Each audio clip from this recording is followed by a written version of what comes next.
table, enter his presence, feast with thanksgiving and celebrate his love. Come to the table, enter his presence, feast with thanksgiving and celebrate his love. This is the house of the Lord, the gates are open wide.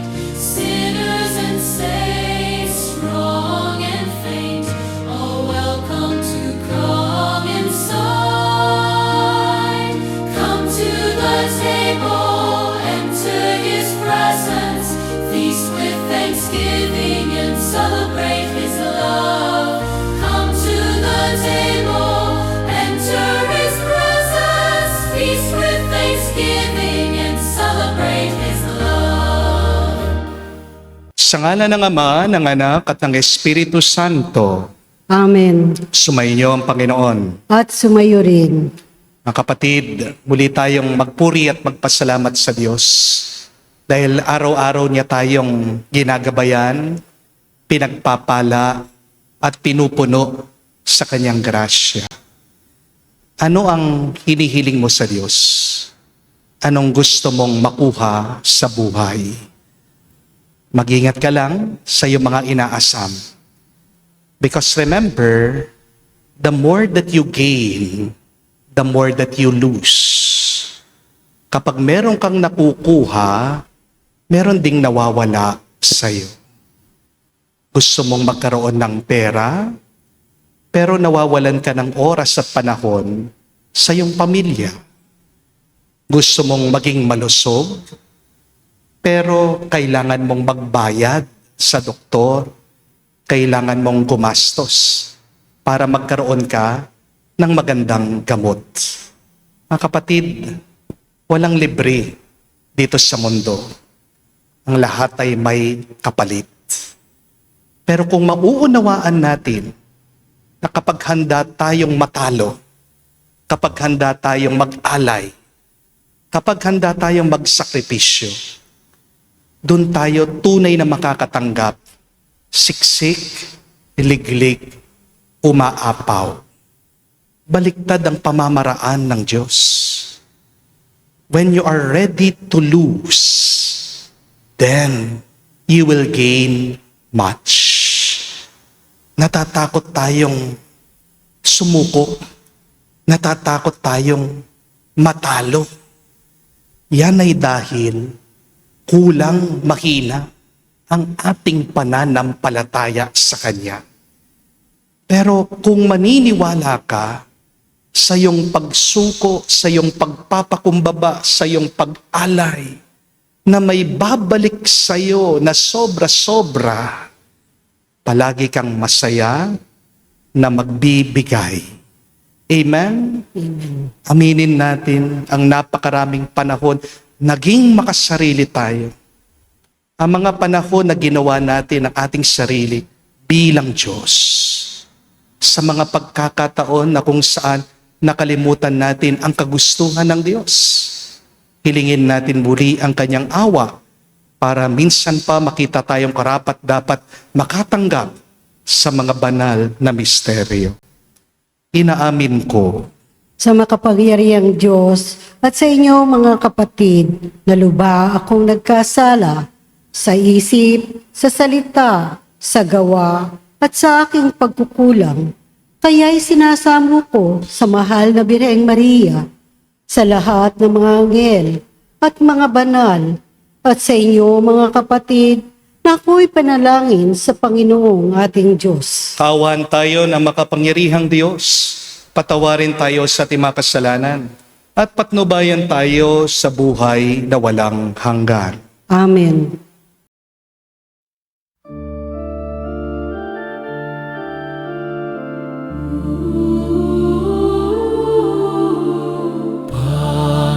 Panginoon, maawa.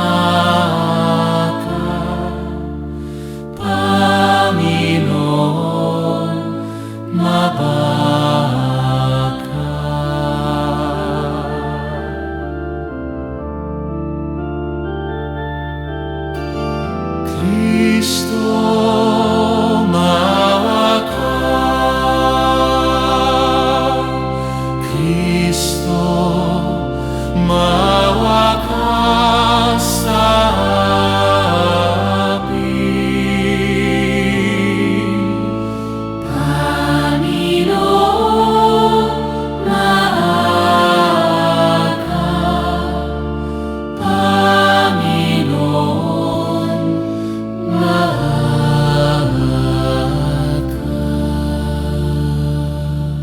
gloria in excelsis Deo.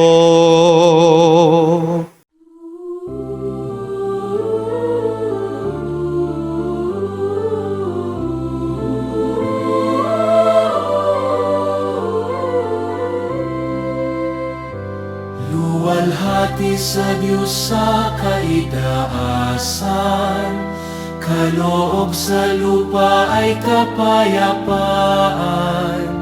Pinupuri ka at ipinagdarangal, sinasamba ka dahil sa dakila mong kaluwalhatian.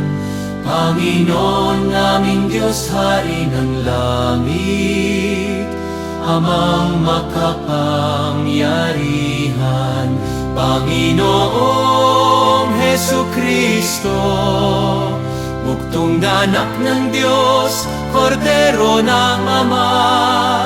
Ikaw na nag-aalis ng mga kasalanan ng sanlibutan.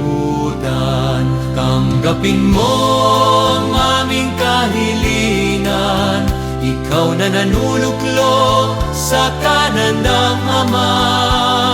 Maawa ka sa amin, ikaw lamang ang manal, Panginoong Hesukristo, kasama ng Espiritu, sa luwalhati ng Ama.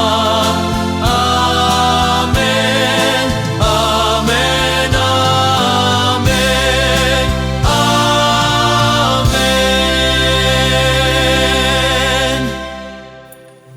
Manalangin tayo. Ama naming makapangyarihan, kaming inyong mga kinupkop ay niloob mong maging mga anak sa liwanag mong kaloob. Huwag mong ipahintulot na sa kasamaan kami ay masangkot. Panatilihin mo kaming nagliliwanag sa iyong katapatang lubos na sumisikat sa pamagitan ni Jesucristo kasama ng Espiritu Santo, magpa sa walang hanggan. Amen.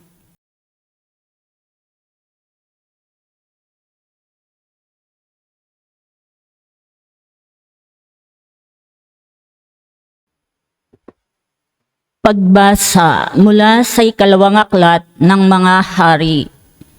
Minsan, si Eliseo ay nagpunta sa Sunem. May isang mayamang babae roon at siya'y nanyayahang kumain sa kanila. Mula noon, doon siya kumakain tuwing pupunta sa lugar na iyon. Sinabi ng babae sa kanyang asawa, "Natitiyak kong lingkod ng Diyos ang taong ito. Bakit di natin siya ipagpagawa ng isang silid para matuluyan niya tuwing pupunta rito? Bigyan natin siya ng higaan, mesa, upuan at ilaw." Nang magbalik si Eliseo doon, siya nagpahinga sa silid na inihanda sa kanya. Pagkaalis ng babae, tinanong ni Eliseo si Gizi, "Ano kaya ang may tutuloy natin sa kanya?" Sumagot si Gizi, "Wala po siyang anak at matanda na ang asawa." "Tawagin mo uli," utos ni Eliseo. Nagbalik ang babae at tumayo sa pintuan. Sinabi sa kanya ni Eliseo, "1 taon mula ngayon, ikaw ay magkakaanak." Ang salita ng Diyos. Salamat sa Diyos. Pag-ibig mong walang maliw ay lagi kong sasambitin. Pag-ibig mong walang maliw ay lagi kong sasambitin. Pag-ibig mo, Poon, na di magmamaliw, ang sa tuwid-tuwina'y aking aawitin. Ang katapatan mo'y laging sasambitin. Iyong pag-ibig mo'y walang katapusan. Sintatag ng langit ang iyong katapatan. Pag-ibig mong walang maliw ay lagi kong sasambitin. Mapalad ang taong sa'yo'y sumasamba. Sa pagsamba nila'y inaawitan ka. At sa pag-ibig mo'y namumuhay sila. Sa buong maghapon, ika'y pinupuri. Ang katarungan mo'y siyang sinasabi.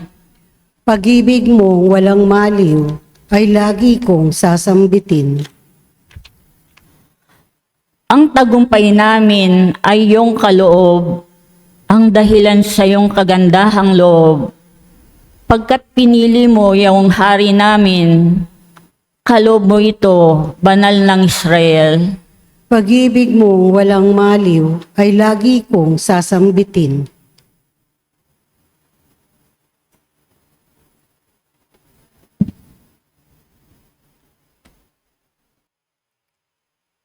Pagbasa mula sa sulat ni Apostol San Pablo sa mga taga-Roma. Mga kapatid, hindi ba ninyo nalalaman na tayong lahat na nabinyagan kay Kristo Jesus ay nabinyagan sa kanyang kamatayan? Sa makatuwid, tayo'y namatay at nalibing nakasama niya sa pamamagitan ng binyag upang kung paanong binuhay na muli si Kristo sa pamamagitan ng dakilang kapangyarihan ng Ama, tayo na may mabuhay sa isang bagong pamumuhay. Ngunit tayo'y naniniwalang mabubuhay tayong kasama ni Kristo kung namatay tayong kasama niya. Alam natin si Kristo na muling binuhay ay hindi na muling mamamatay. Wala nang kapangyarihan sa kanya ang kamatayan nang siya'y mamatay. Namatay siya ng minsanan para sa kasalanan at ang buhay niya ngayon para sa Diyos.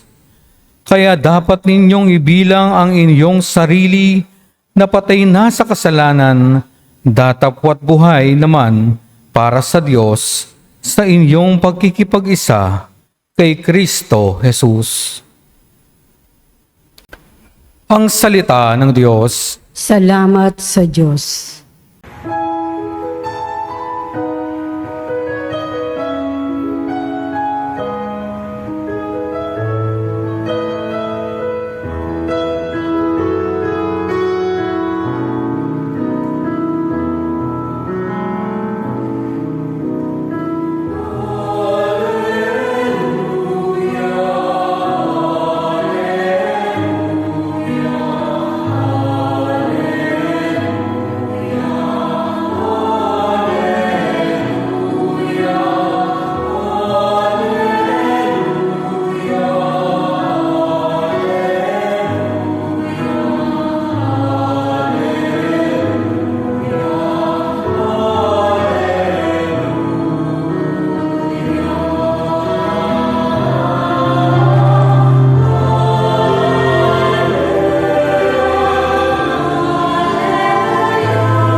Ikaw, Kristo, ang humirang upang kami maging bayan ng pari at haring banal.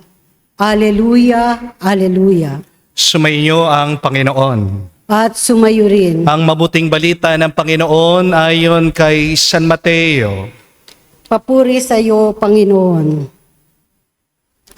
Nung panong yun, sinabi ni Jesus sa kanyang mga apostol, ang umiibig sa Ama at sa Ina na higit sa akin ay hindi karapat-dapat sa akin. At ang umiibig sa anak na lalaki o babae na higit sa akin ay hindi karapat-dapat sa akin. Ang hindi nagpapasan ng kanyang krus at sumusunod sa akin ay hindi karapat-dapat sa akin. Ang nag-iingat sa kanyang buhay ay siyang mawawalan nito. At ang nawawalan ng kanyang buhay dahil sa akin ay magkakamit nito. Ang tumatanggap sa inyo ay tumatanggap sa akin. At ang tumatanggap sa akin ay tumatanggap sa nagsugo sa akin. Ang tumatanggap sa isang propeta dahil siya'y propeta ay tatanggap ng gantimpala ukol sa propeta. At ang tumatanggap sa isang taong matuwid dahil siya'y matuwid ay tatanggap ng gantimpalang nauukol sa taong matuwid. Ang isang sinumang magbibigay ng kahit isang basong tubig na malamig sa isa sa maliliit na ito, dahil ito'y alagad ko, tinitiyak ko sa inyong tatanggap siya ng gantimpala. Mga kapatid, ang mabuting balita ng ating Panginoon. Pinupuri ka namin, Panginoong Yesukristo. Magandang araw po muli sa inyong lahat. Welcome po sa ating banal na misa. Pakigreet nyo naman po ang inyong mga katabi. Happy Sunday! No? Happy Sunday po sa inyong lahat. At happy Sunday po sa lahat na sumusubaybay sa atin sa YouTube. I pray that you are well and happy. Amen? Hindi lang po yung malusog, pero sana masaya din kayo. Amen? May 3 pong katotohanan na dapat nating tandaan kung gusto nating palagi tayong masaya at hindi lumungkot sa buhay. Madalas tayo po'y nalulungkot sa buhay dahil may inaasahan tayo. Hindi po ba? I have said this many times that expectations is the mother of all disappointments. Alisin mo ang iyong inaasahan, sasaya ka. Magiging payapa ang buhay mo. Amen? So, here are 3 truths that you must come to accept about life if you wish to be happy, healthy, and holy. First, remember, family is not always family. Ang pamilya ay hindi palaging pamilya. Amen? Palagi kasi nating naririnig, family is everything. But this is wrong. Family is just one thing. Amen? But it is not everything. May higit pa sa pamilya. Minsan kasi, hindi ibig sabihin kadugo mo, kaugnay mo na. Hindi ibig sabihin kaapelido mo, magiging tapat na yan sa'yo. Hindi rin ibig sabihin kasama mo sa larawan, kasama kanyang ipaglalaban. Amen? Hindi rin po ibig sabihin magkasama kayong lumaki na magkasama kayong tatanda. Hindi rin ibig sabihin magkadugo kayo na magkapuso kayo. Hindi po ba? Ang malungkot na kwento, minsan kung sino pa yung kamag-anak mo, sila pa yung mananakit sa'yo eh. Kahit na kamag-anak mo yan, minsan hindi ka pa uutangin. Amen? Kahit na magkapatid kayo, minsan naglalamangan pa kayo sa lupa, sa mana. Magpipinsan-pinsan kayo, pero ang galing yung mag-okray sa bawat isa. Ang malungkot na kwento, merong mga tao, kaapelido mo, pero hindi pareho ang pagmamahal nyo sa bawat isa. Amen? That is the first truth. Do not forget that. Family is not always family, and that is okay. The second truth is, friends are not always friends. Hindi lahat ng kaibigan mo ay kaibigan mo talaga. Hindi dahil sinasamahan ka ng isang tao, gusto na niya yung makakabuti para sa'yo. Hindi po ba? Hindi dahil magkasama kayo, parehas na kayo ng direksyon sa buhay. Hindi dahil pinapatawa ka ng isang tao, na palalakasin ka din niya. Hindi dahil pinapalakpakan ka ngayon ng isang tao, na pinagdarasal ka niya. Merong mga tao, sasamahan ka habang pinakikinabangan ka lang nila. Amen? Pero pag wala na silang nakikita sa iyo, sino ka? Ganun ang ibang tao. Hindi po ba? Merong mga tao na kasama mong tumatawa, pero palihim, naiinggit pala sa'yo. Merong mga tao, niyayakap ka. Pero kapag nakatalikod ka na, sinasaksak ka, sinisiraan ka. Hindi po ba? Yung tingin mong kaibigan mo, minsan ayaw kang umangat. Merong ibang tao, hindi mo alam, masama ang dasal nila sa'yo. Merong mga kaibigan mo ninanais na bumagsak ka. Kaya nga po, anong sabi ng kasabihan? Not everyone who claps for you is happy for you.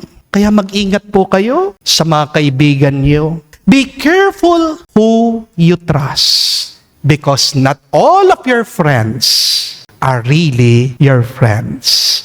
Amen? Sometimes, those who are close to you have a close heart to you. That is the second truth. Do not forget that. Your friends are not always your friends. But the third and last truth, remember this, God is always God. Ang Diyos ay palaging Diyos. Maaring ang ibang tao magbabago, sisiraan kanila, hindi sila magiging mabuti sa'yo. Pero ang Diyos, hindi siya magbabago. Ang Diyos, hindi kanya sisiraan. Ang Diyos, hindi kanya iiwan. Amen? Kung hindi mo maaasahan ang ibang tao, palagi ang Diyos maaasahan mo. Kapag iniwan ka ng mga kaibigan mo, mananatili ang Diyos sa iyo. Kapag sinaktan ka ng mga pamilya mo, mamahalin ka pa rin ng Diyos. Kung pagpalit ka man ng asawa mo, tanggap ka pa rin ng Diyos. At kapag wala nang natira sa iyo, kung hindi ang Diyos lamang, doon mo mapagtatanto ang Diyos lamang ang iyong kailangan. Don't forget that when the time comes that all that would remain in your life is God, you will realize that God is all that you need. Amen? Minsan sa buhay, inaakala natin, kailangan natin na mas marami para sumaya. Hindi po ba? But remember this, understand this, more does not equal happiness. Hindi ibig sabihin, mas marami kang pera, mas masaya ka na. Because sometimes, more money means more problems. Amen? More family means more conflict. Amen? More friends sometimes means more drama. More possessions sometimes is more burden. You do not need more. You just need the one. Hindi mo naman kailangan yung sobrang dami para sumaya ka. Hindi po ba? Ang kailangan mo lang iisa. At yan, ang iisang Diyos na magpupuno sa iyo, pagkakalob sa iyo, ang tunay na magpapasaya sa iyo. Dito po natin marahil maiintindihan yung tila napakahirap na turo ng ating Panginoong Hesukristo sa ating nabasang Ebanghelyo. Jesus said in the Good News, "Whoever loves his father or mother more than me is not worthy of me." Jesus also said, "Whoever loves son or daughter more than me is not worthy of me." Hindi po ibig sabihin ni Jesus dito na wag mo lang mamahalin ang pamilya mo. Hindi rin po ibig sabihin ni Jesus dito, masamang mahalin mo ang asawa mo, ang anak mo, ang magulang mo. Ang ibig sabihin lang ni Jesus dito, wag mong ilalagay sa tao ang lugar na para lang sa Diyos. Dahil kapag ginawa mong Diyos ang tao, masasaktan ka. Amen? Kapag ginawa mong Diyos ang asawa mo, darating ang araw, madidismaya ka. Kapag ginagawa mong Diyos ang anak mo, darating ang araw, malulungkot ka kasi wala namang perpektong anak. Kasi kapag tumanda na yung mga anak mo, iiwanan ka niyan. Hindi po ba? Kapag ginawa mong Diyos ang sarili mo, darating ang araw, matutuklasan mo, limitado ka. at hindi mo mapagkakaloob sa sarili mo yung tunay na kailangan mo. Amen? Mga kapatid, ang tao, magandang regalo ng Diyos, pero hindi siya ang Diyos. Ang pamilya, biyaya, pero hindi po sila ang Diyos. Ang kaibigan, pagpapala, pero hindi siya ang Diyos. Kapag ginawa mo ng sentro ng buhay mo ang tao, guguho ang buong buhay mo kapag nawala na sila. Hindi po ba? Pero kapag ginawa mong sentro ng buhay mo ang Diyos, kahit na mawala ang lahat, mananatili kang matatag. Amen? Dahil ang mabuting balita, mas marunong sumukli ang Diyos kesa sa tao. Napakaganda po nung sabi nung aktor si Denzel Washington. He said, remember this, man awards, but God rewards. Ulitin ko po, man awards, but God rewards. Madalas ang tao kuripot sa pagbabayad. Hindi po ba? Halimbawa, nag-overtime ka, huli pa yung sweldo. Hindi po ba? 20 years ka na sa kumpanya, pagkatapos, ano yung bigay sa'yo? Cake, certificate. Hindi po ba? Yung mga ibang nanay sa inyo, di ba? 50 years na, kayo nagluluto, naglalaba, naglilinis, inaalagaan nyo, pamilya nyo. Anong reward nyo? Ano yung sukli nila? Di ba? Aminin nyo. Minsan, pinagbibisitan pa kayo ng mga anak nyo. Di ba? Minsan, pinagtatampuhan pa kayo. Ngayong matanda na kayo, sinesweldoan ba kayo? May pension ba kayo sa inyong mga anak? Minsan wala. At ang malungkot na kwento, merong mga ibang anak, walang utang na loob. Minsan tinatapon ng mga matatanda sa bahay ampunan. Amen? Merong mga tao, tinulungan mo nung walang-wala sila. Pinahiram mo ng pera, pinatuloy mo sa bahay, pinakain mo, sinamahan mo nung may problema sila. Pero ngayong ikaw naman ang nangangailangan, nasan sila? Wala sila. Umiiwas sila sa'yo. Nagte-text ka, sin lang sila. Di po ba? Ngayong ikaw nang may problema, hindi ka nakakilala. Di po ba? Meron mga ibang empleyado, halos hindi na umuwi sa bahay. Ginagawa ng tahanan yung kanilang opisina. Lahat bigay todo sa kanilang trabaho. Pero nung nagkasakit sila, di ba, ang bilis nilang palitan ng kumpanya. Parang nagpalit lang ng sirang ballpen. Yan ang masakit na katotohanan. Ang tao hindi marunong sumukli sa kabutihan ng ibang tao. Pero ang Diyos, hindi kamukha ng tao. Ang Diyos, hindi nakakalimot, hindi nagkukulang, hindi siya madamot. Ang Diyos, alam niyang punuin, alam niyang suklian ang iyong sakripisyo. Nakikita niya ang bawat luha mo na patago mong iniiyak. Nakikita niyang pagdurusa mo. At kung magpapatuloy ka lang sa pagbibigay sa Kanya, ano ang assurance? Ano ang pangako ng Diyos? May malaki kang gantimpala na tatanggapin muli sa Kanya. Anong sabi ni Jesus? Whoever gives a cool water to one of these little ones will surely not lose his reward. Isipin niyo po yun, isang basong malamig na tubig lang, may gantimpala ka. Ibig po sabihin, walang kabutihang ginagawa na hindi susuklian ng Diyos. Walang kabutihan na nasasayang sa harapan ng Diyos. Maaring hindi ka bayaran ng ibang tao, maaring hindi ka man pasalamatan ng iba, maaring hindi ka man kilalanin. Pero tandaan niyo po ito, walang nakakalimutan na kabutihan ang Diyos.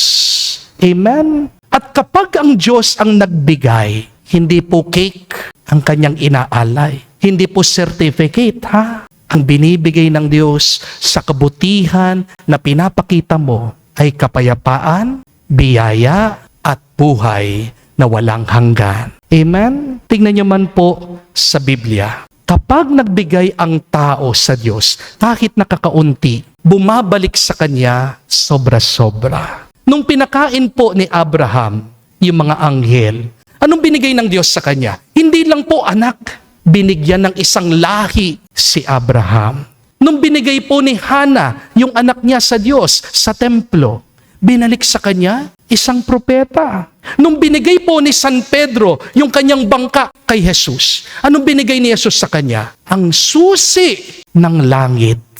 Nung binigay po ng isang maliit na bata, 5 tinapay, 2 isda kay Jesus, ano pong nangyari? Isang malaking milagro. Libo-libo po mga tao ang nakakain. Hindi po ba? Nung hiningi ng magnanakaw kay Jesus, natandaan siya. Binigay ni Jesus ang paraiso dito sa magnanakaw. At kapag binigay natin sa Diyos ang ating mga kasalanan, ibibigay naman ng Diyos sa atin ang grasya na walang hanggan. So see here, my dear friends, you can never outgive God. With God, our small offerings become great rewards. What you place in God's hands may be little, but what comes back to you is always much more. The question is, what are you willing to lose? Ano yung handa mong ialay, mawala sa'yo para makatanggap ka ng sobra-sobra? Meron pong isang napakagandang kwento tungkol po sa isang batang lalaki na mahirap. Siya po ay nagtitinda, naglalako para po magkaroon po siya ng baon sa kanyang pag-aaral. Isang araw po sa kalsada, itong lalaki, gutom na gutom po pero wala pa siyang benta. Wala pa po siyang pera. Nakita po ng bata ang isang sari-sari store. Kumatok po siya. Humihingi po siya ng pagkain. Isang mabait na babae ang lumabas po dun sa tindahan. Pero nahihiya po yung bata na humingi ng pagkain, kaya ang hiningi na lang po niya ay tubig. Ngunit napansin po nitong babae na nanginginig na po sa gutom yung bata. Sa halip na tubig, isang malaking baso po na gatas yung binigay po niya doon sa bata. At pagkatapos uminom po ng bata doon sa gatas, tinanong po niya, magkano po ang bayad ko? Ngumiti lang po yung babae. Alam niya po yung sabi niya, wala kang utang. Kasi tinuro ng nanay ko sa akin, huwag kang maniningil sa kabutihang ginagawa mo. Lumipas po ang maraming taon, nagkasakit po yung babaeng iyon dahil tumanda na po siya. Nandun po siya sa hospital, kailangan po niyang maoperahan, pero natatakot po siya kasi baka malaki po yung bill na babayaran niya. Siya po ay inoperahan at nung pagkagising po nitong babae, may nakita po siyang sulat sa tabi ng kanyang lamesa. Isa pong bill ng hospital. Naka-X po yung pong presyo, yung pong singil. At nakasulat, bayad na po sa pamagitan ng isang basong gatas. Paid in full through a glass of milk. Yung po palang doktor na gumawa sa kanyang operasyon, yun yung maliit na bata na pinainom po niya ng gatas. Yung po pala, yung bata na mahirap, lumaki siya, naging doktor at ngayon, sinuklian niya yung kabutihan na ginawa ng babae. Mga kapatid, tingnan niyo na po, ang kabutihan ay parang binhi. Hindi po ba? Your goodness is like a seed.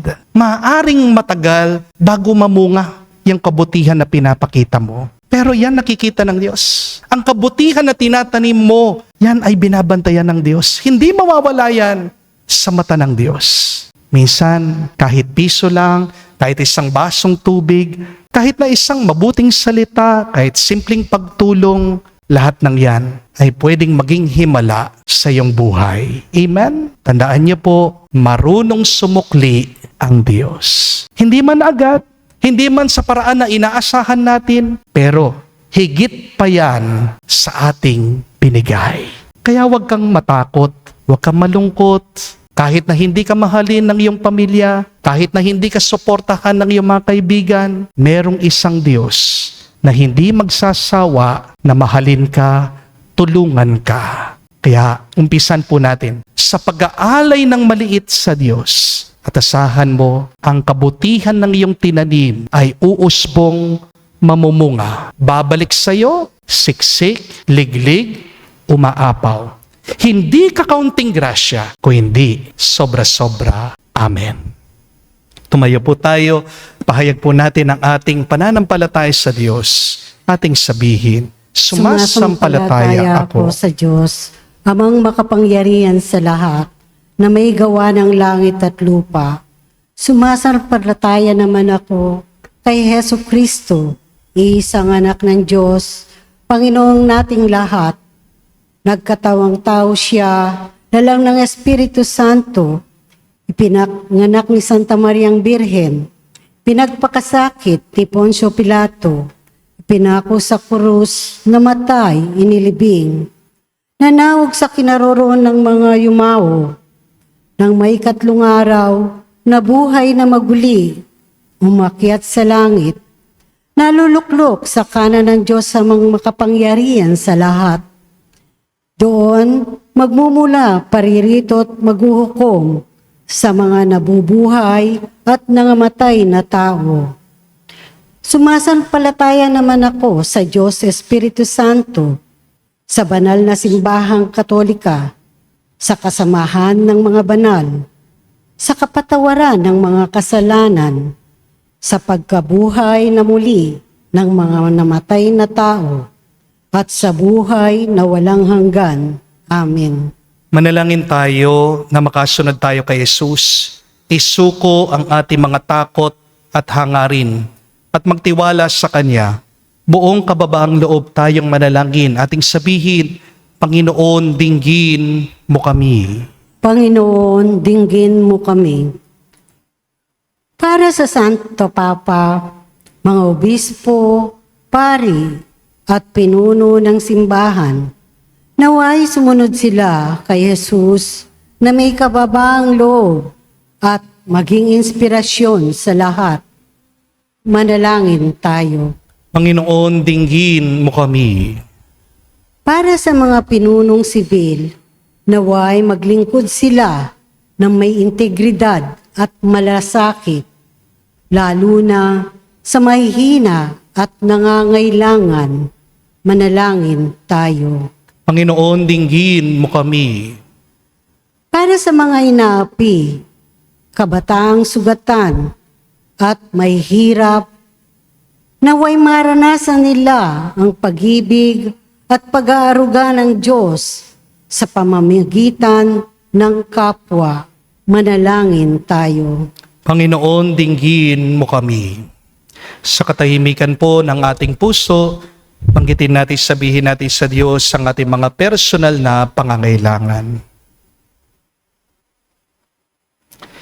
Ama naming Diyos, tulungan mo kaming ialay ang aming sarili kay Jesus at mamuhay sa iyong pag-ibig tungo sa buhay na walang hanggan. Amen.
Manalangin kayo mga kapatid, para ng ating mga paghahain ay kalugdan ng Diyos amang makapangyarihan.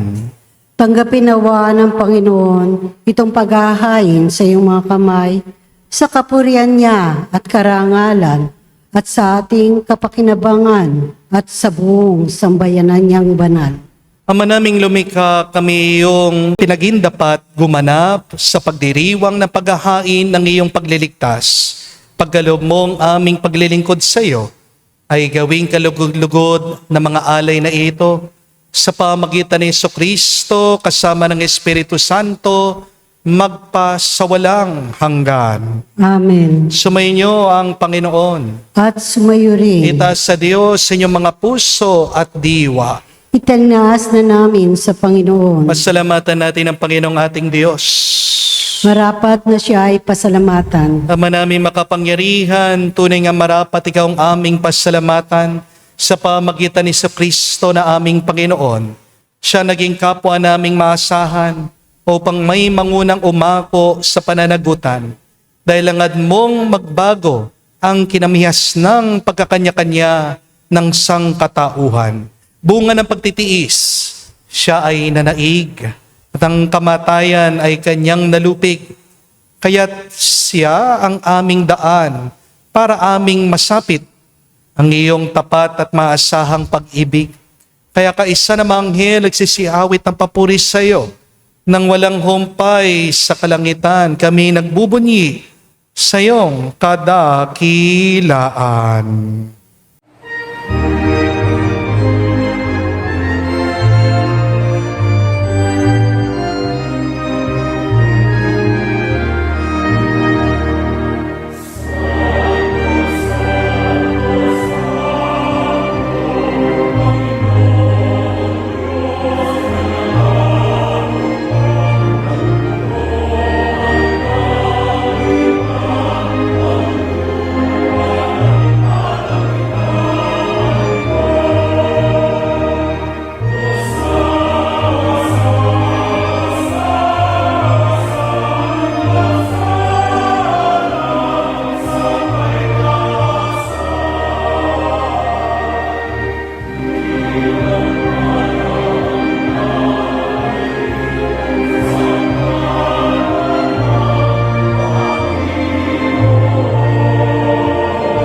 Ama naming banal, ikaw ang bukal ng tanang kabanalan. Kaya't sa pamagitan ng iyong Espiritu, gawin mong banal ang mga kaloob na ito upang para sa amin maging katawan at dugo ng aming Panginoong Hesu Kristo. Bago niya pinagtiis ang kusang loob na maging handog, hinawakan niyang tinapay, pinasalamatan kanya, pinaghati-hati niya iyon, inabot sa kanya malagad at sinabi, tanggapin ninyong lahat ito at kanin. Itong aking katawan na ihahandog para sa inyo.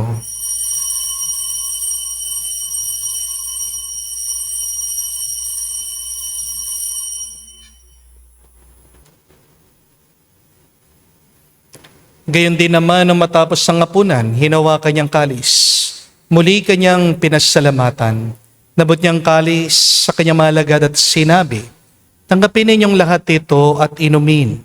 Ito ang kalis ng aking dugo, ng bago at walang hanggang tipan. Ang aking dugo na ibubuhos para sa inyo at para sa lahat. Sa ipagpapatawad ng mga kasalanan, gawin ninyo ito sa pag-aalaala sa akin.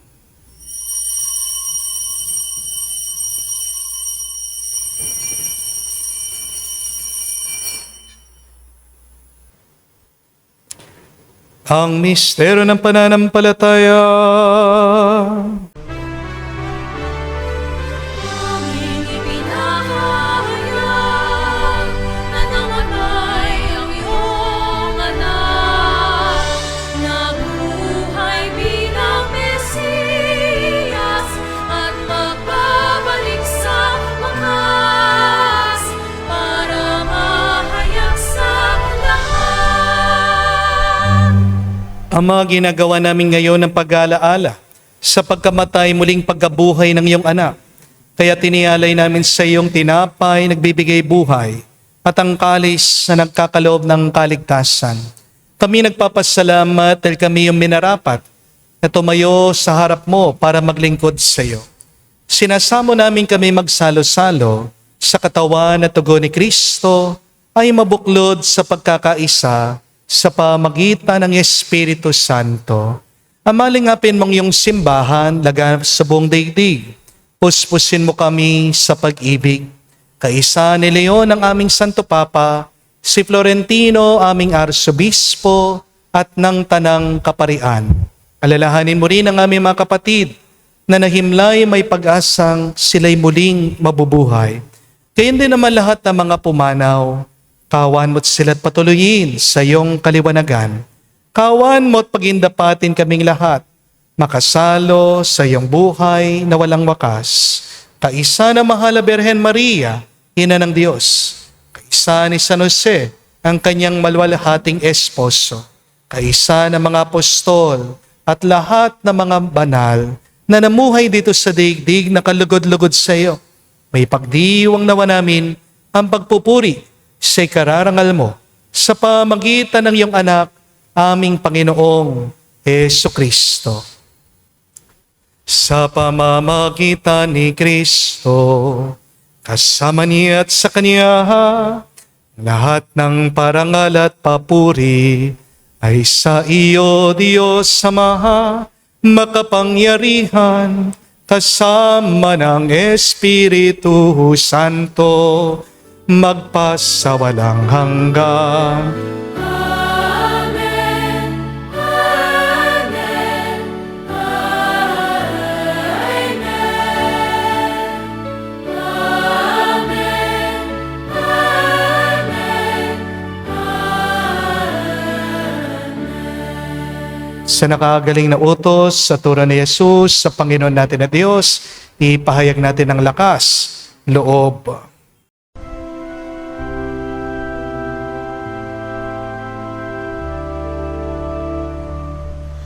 Ama namin, sumasalangit ka, sambahin ang ngalan mo, mapasa amin ang kaharian mo, sundin ang loob mo dito sa lupa para nang sa langit. Bigyan mo kami ngayon ng aming kakanin sa araw-araw at patawarin mo kami sa aming mga sala para ng pagpapatawad namin sa nagkakasala sa amin. At huwag mo kami ipahintulot sa tukso, at iadya mo kami sa lahat ng masama. Inihiling namin kami adya sa lahat ng masama, pagkalooban ng kapayapaan araw-araw, ligtas sa kasalanan, ilayo sa lahat ng kapamakan, samantalang aming pinanabikan ang dakilang araw ng pagpapahayag ng tagapagligtas sa aming si Jesucristo. Sapagkat iyo ang kaharian at ang kapangyarihan at kapurihan magpakailanman. Amen. Panginoong Jesucristo, sinabi mo sa mga apostol, kapayapaan ang iniiwan ko sa inyo. Ang aking kapayapaan binibigay ko sa inyo. Tungayan mong aming pananampalataya at huwag ang aming pagkakasala. Pagkalooban mo kami ng kapayapaan at pagkakaisa ayon sa iyong kalooban, kasama ng Espiritu Santo, magpa sa walang hanggan. Amen. kapayapaan ng Panginoon ay laging sumainyo. At sumayo rin. Magbigayan po tayo ng kapayapaan sa bawat isa. Peace with you po. Kapayapaan po sa inyong lahat.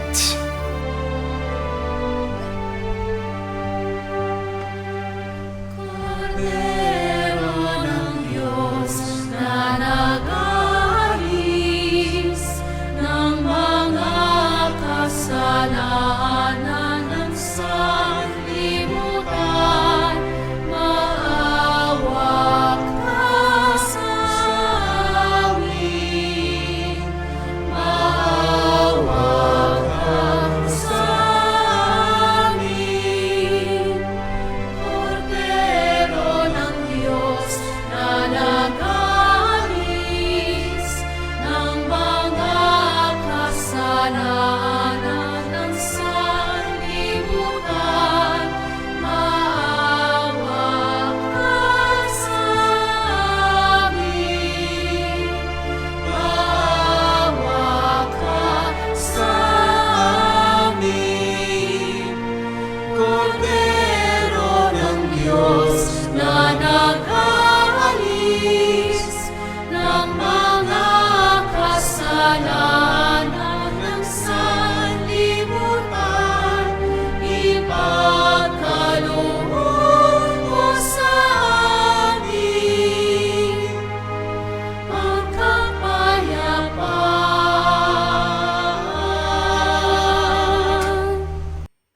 Mga kapatid, naririto ang ating Panginoong Jesucristo, ang Kordero ng Diyos. Siya nag-aalis sa mga kasalanan ng sanlibutan. Mapalad tayong lumalapit sa piging ng Kordero. Panginoon, hindi ako karapat-dapat na magpatuloy sa iyo, ngunit sa isang salita mo lamang ay gagaling na ako.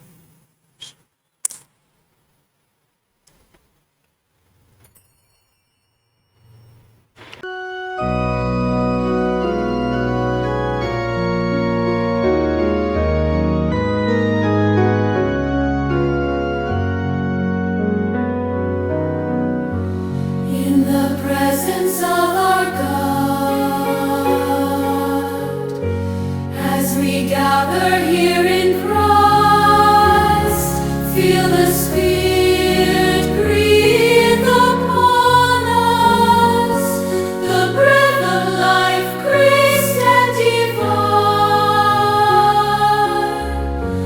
We have come to break the bread. We have come to share our lives. Let us bring these fruits to the table. The love of God, yours and mine. Anta ni Cristo, anta ni Cristo. Behold the body of Christ, Jesus our Savior and life. Rejoice, O people of God, we are the body of Christ.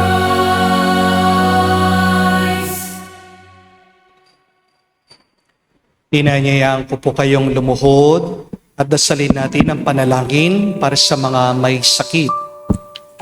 Panginoong Yesus, lumalapit po kami sa iyo ngayon upang idulog ang kagalingan ng mga may sakit. Haplusin niyo po sila at pagkalooban ng panibagong lakas upang sila ay muling makapaglingkod sa iyo. Patawarin niyo po sana sila sa kanilang mga kasalanan at pagkalooban din ng kagalingang pangkaluluwa. Amen. Sa katahimikan po ng ating puso, banggitin natin ang pangalan ng mga kapatid nating may sakit sa Diyos. Hilingin natin ang mabilis nilang kagalingan. Hinihiling namin ito sa ngalan ni Kristo, aming Panginoon. Amen. Panalangin para sa mga OFW. Ama, pinapanalangin namin sa iyong natatanging kahilingan ng lahat ng mga nagtatrabaho sa ibang bansa. Tulungan mo sila bawat sandali ng kanilang buhay habang nasa ibang bansa. Palakasin mo sila kapag pinanghihinaan sila ng kalooban. Pagalingin mo sila tuwing nagkakasakit. Aliwin mo sila kapag nalulungkot sila. Ilayo mo sila sa anumang masama at kapahamakan upang magpatuloy sila lagi sa kanilang buhay. Mapahalagan nawa ng kanilang mga pamilya ang bawat sakripisyo nila sa ibang bansa upang wag masayang ang kanilang pagpapagal. Kaawaan at pagkalooban mo ng biyaya ang lahat ng mga OFW dahil sa iyo lamang aasa at wala ng iba pa. Lahat ng ito ay aming sama-samang panalangin sa ngalan ni Jesus. Amen. Banal na mukha ni Jesus. Kaawaan mo kami. Tumayo po tayo. Manalangin tayo. Ama namin mapagmahal, buhay nawa kami ng aming inihain at pinagsaluhan upang kami pinagbuklod sa pag-ibig mo kailanman ay magkaroon ng bungang lagi naming maialay. Sa pamagitan ni Jesucristo kasama ng Espiritu Santo, magpa sa walang hanggan. Amen. Mga kapatid, tandaan niyo po ang tatlong katotohanan. Asahan niyo po yan para hindi po kayo malungkot. Dahil habang dinideny niyo po ang mga katotohanan na ito, habang iniiwasan niyo, lalo kayong madidisappoint, lalo po kayong malulungkot. The first truth is, family is not always family. Hindi ibig sabihin, kadugo mo, kapuso mo na. Hindi po ba? Minsan, pinag-ipon mo na sila. Minsan, binigyan mo na lahat sa kanila. Minsan, binigay mo ng lahat sa kanila. Gusto nila, lahat-lahat pa. Pag malapit ka ng mamatay, di ba, pinag-uusapan ka. Ba't hindi pa mamatay yan? Di po ba? Pinsan, napakabait mo na. Kinalagaan mo na yung pamilya mo. Pero sila pa yung napakasama sa iyo. Di po ba? But second truth is, your friends are not always your friends. Hindi lahat na tinuturing mong kaibigan ay kaibigan talaga sa iyo. Sinong madalas naninira sa iyo? Sinong madalas nagbabackstab sa'yo? Sinong madalas nagchichismis sa'yo? Nag-o-okray sa'yo? Yung kakilala mo. Yung kaibigan mo. At pinakamasakit yan, yung tinuring mong kaibigan, kaaway pala ang turing niya sa'yo. But despite of this, the third truth is, God is still God. Kahit na tayo, matigas ang ulo natin, kahit na tayo, madalas tayo nagkakasala, hindi tayo iiwan ng Diyos. Mamahalin at mamahalin tayo ng Diyos. Kaya huwag mong gawing Diyos ang ibang tao. Mabibigo ka, malulungkot ka, madidepress ka. Isa lang ang Diyos. At hindi yan ang ibang tao, yan ang ating Panginoon. Yan ang ating Diyos amang nasa langit. At umasa ka, kapag nag-aalay ka sa Kanya, gumagawa ka ng mabuti, hindi niya yan nakakalimutan. Babalik sa iyo yan, siksik, liglig, umaapaw. Sobra ng dami ng iyong pagtulong sa iyong pamilya, sa iyong mga kaibigan. Tumulong ka naman sa mga tumutulong sa Diyos. Tumulong ka naman sa mga naglilingkod sa Diyos. Kasi po, alam niyo, isa pang katotohanan, hindi po lahat ng mga nagsaserve sa simbahan, sila po ay may magandang kalagayan. Hindi naman po lahat ng naglilingkod sa parokya, magaan ang buhay nila. Karamihan po, yung mga nagsaserve sa simbahan, sa parokya, sila po yung mga pinakamaraming may problema. Hindi po ba? Tignan niyo po yung mga kolektora. Tignan niyo po yung lalong-lalo yung mga katikista po, ha? Yung mga katikista po dyan, hindi na po sinesweldohan ng parokya, pero out from their own pockets. Sila po, nagtuturo yung mga yan sa mga bata. Kaya ano po ang assignment ko sa inyo? Sana naman po, suportahan nyo yung mga lingkod ng simbahan. Lalong-lalo na yung mga alam nyo naghihirap talaga sa buhay. Umpisa nyo po sa mga katekista nyo, pagtanong nyo. Marami po dyan, walang pamasahe. Pero ginagawa nila ang lahat para magturo po ng dasal sa mga bata. Lalo na po, nababalitaan natin itong mga mass shooting sa eskwela. Values formation, kailangan ng mga bata. Paano po sila magiging mabuti? Wala naman po nagtuturo sa kanila. Hari nawa, yan po yung ating assignment. Please, support those who serve the Lord. At yung binibigay niyo po, maliit man yan, babalik sa iyo yan. Nakikita ng Diyos yan. Gagantimpalaan kayo ng Diyos. Siksik, liglig, maabaw. Sumainyo ang Panginoon. At sumayo rin. At kayo basbasa ng Diyos, makapangyarihan sa lahat, sa ngalan ng Ama, ng Anak, ng Espiritu Santo. Amen. Ang ating misa ay natapos na. Humayo kayo sa kapayapaan ni Kristo. Salamat sa Diyos.